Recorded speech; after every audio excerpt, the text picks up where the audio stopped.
their attack. Let's get in here and see what some of these builds actually are right off the bat.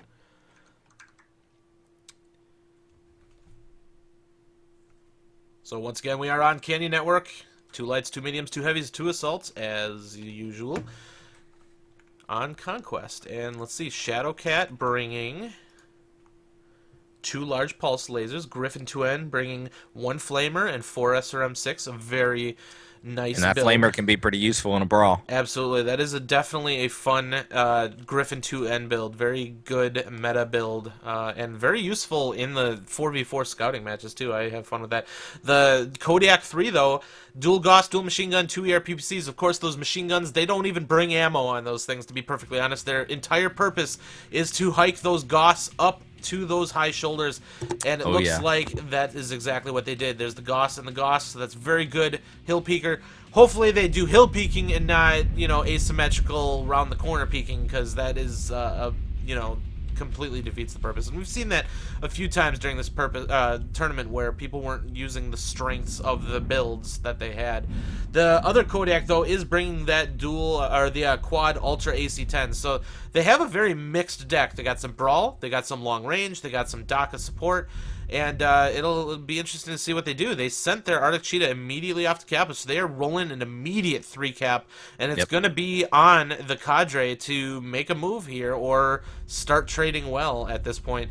They're marching their quad Ultra AC-10 Kodiaks up, and they're taking, looks like a strong position here behind radio towers, so they're going to go for trades, but they're going to hemorrhage caps, and there's no reason for the Aphelion to do anything aggressive at this point. They don't even need to peek. They need, you know, especially bringing some brawlers. They don't even need to, just bleed it down and then goad them into a brawl and then see what you can do. Maybe they can get some good trades with those dual Gauss Kodiaks and stuff. We'll have to see. But the worst thing I think that the Aphelion can do right now is press and fail, you know, bad trades. Bad trades and pressing right now is not a good plan. So things looking really good for Aphelion at this point, but let's see how these the dual Gauss here. Let's see what it looks like on this firing eagle.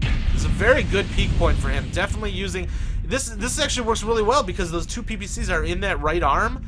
This is the perfect position to peek. Yeah, you've got the vertical cover there, and then you've got just enough downslope on the right side to allow those PPCs to reach the target. So a little bit more twisting, I think, would be warranted on the incoming fire instead of just mean mugging your team.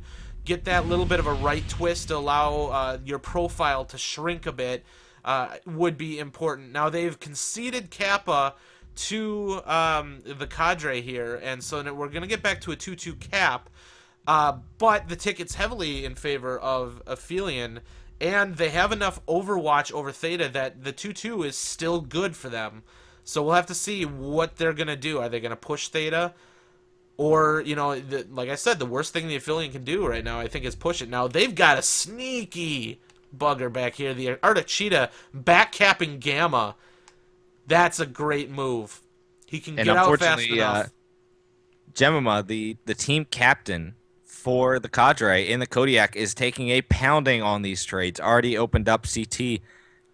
Just not doing a good job with the peaks, not getting the fire down range, and a quick kill. I didn't even see where that came from. Jemima's getting hit from all angles too, even getting shot in the back from this wide spread. This kind of looks like almost like an Antari Scorpion style spread, but with less range max, really. They're just all over the place, and you know, the Cadre needs to identify this. We have a little bit of a fight over here. Oxide versus Arctic Cheetah, and another light shows up. The Griffin 2N just showed up, and it's, you know, that. Oh, is that the Griffin? That's a Griffin. Uh-oh. Catalina Steiner should be able to do some work here, but this Arctic Cheetah can't just stand still and take SRMs to the face.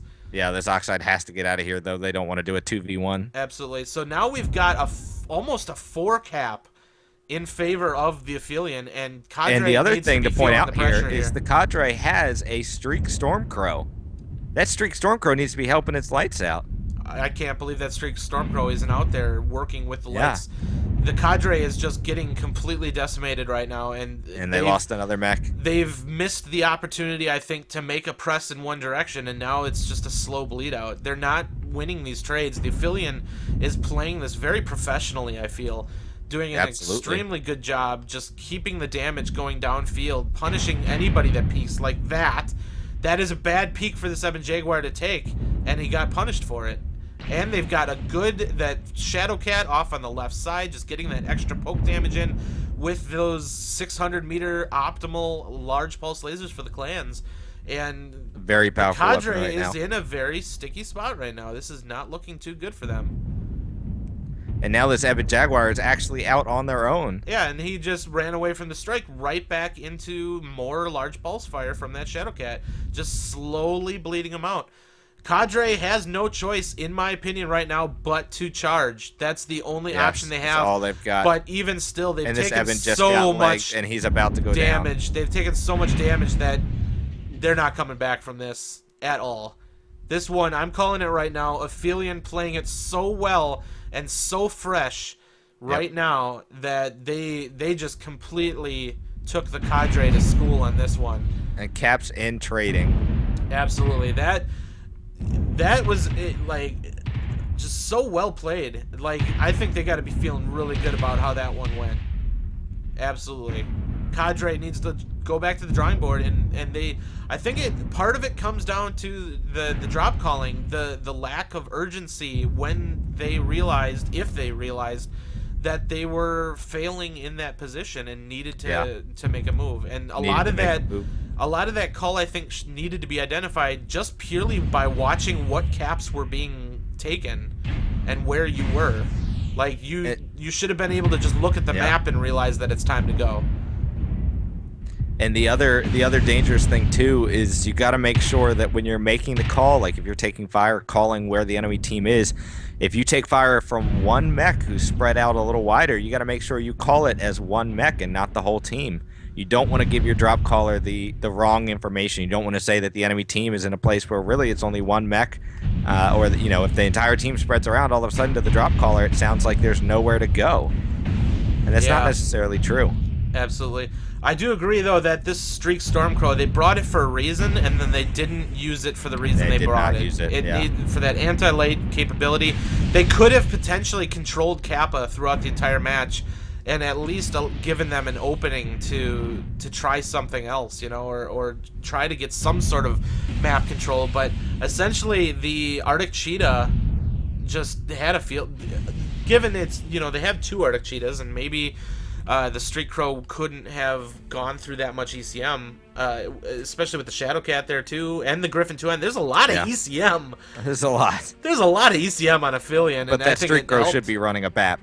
It should be, but that only counters one ECM. And if you got, the Griffin 2N and an Arctic Cheetah, you're not going to get locks on anything, to be perfectly honest. So that was, we're saying, well, the Streak Crow should have been in there and should have been helping with the lights, but that is a lot of ECM. That is a ton of ECM, and it was used effectively.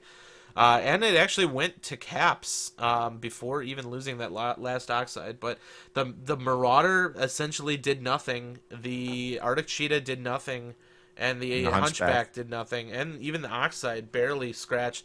Kodiak Naka MG doing as much as he possibly could in that Kodiak 3. And, of course, the Ebon Jag and the team leader, Jemima, in the Kodiak 3. But those, those mechs alone just can't out-trade an entire team of mechs basically made for trading.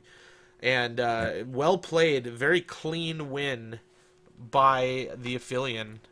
Yeah, like I said, they had map control and they had the better trades. There's just about nothing more you can ask for at that point. Absolutely. Let's take a look at the map here and just kind of draw it out. Team 2, of course, being the Aphelion. Concentrating initially, they sent one mech to Kappa right off the bat, sent one to Epsilon right off the bat, and they, of course, took Sigma. And then they focused on, they had the Shadow Cat kind of operating right here. They had a good spread of mechs, say, on the right side. Yeah. And just basically doing a full-on map control. They did get kind of pushed around into this right corner at some point here. with a win over Kappa, but that was very short-lived because then here comes the Griffin 2N coming right in there to help them, taking that Kappa back and rolling the 4 cap for a good period of time. And really, the failure for the Cadre was just committing to the Delta 3, which is a very strong position. You just can't rely on that position to win you the match. Yeah. You need And to you be have able to to react. out-trade team. You need to be able to out trade, and the fact that there were some brawly mechs on the Aphelion, and that didn't stop them from getting really good trades with the dual Gauss Kodiaks, dual PPC, stuff like that. They were tossing that damage downfield and really giving it to the Cadre. And there's a point in time where you just gotta go, and it just never came. It just never came. The eventual bleed out down in this area here, but the match was already decided by then. So very well played by the Aphelion. It just never felt like they at any point lost control of the game and just took that straight to victory. And the Cadre just not moving when it was time to move, basically. That's really what it comes down to. Like I said, this game's all about movement. If you move, the Aphelion did so. They maintained control of the game the entire time. Yep. Keep your feet planted, you're going to lose. And that's where a lot of the info wars comes from. Learning the opponent's deck, learning their capabilities, and then reacting to it. And part of that could have been not getting that information to the drop caller. Part of that could be the drop caller not knowing what to do with that information. And this is all stuff that comes from just doing it. Get out there, compete, it's experience. Get your butt kicked, compete, learn, come back at it again, and improve. And that's the key. And so that's, some of these teams that are playing in this tournament, they're not going to, most of the teams in this tournament are not going to make it to the regional finals, and that's a guarantee. As long as these teams can take something away from this and improve because of it, come back next year and do even better. That should be the goal. That should absolutely be the goal. It's plenty of experience for those teams that want to learn and want to get better. Absolutely. So that was it for tonight.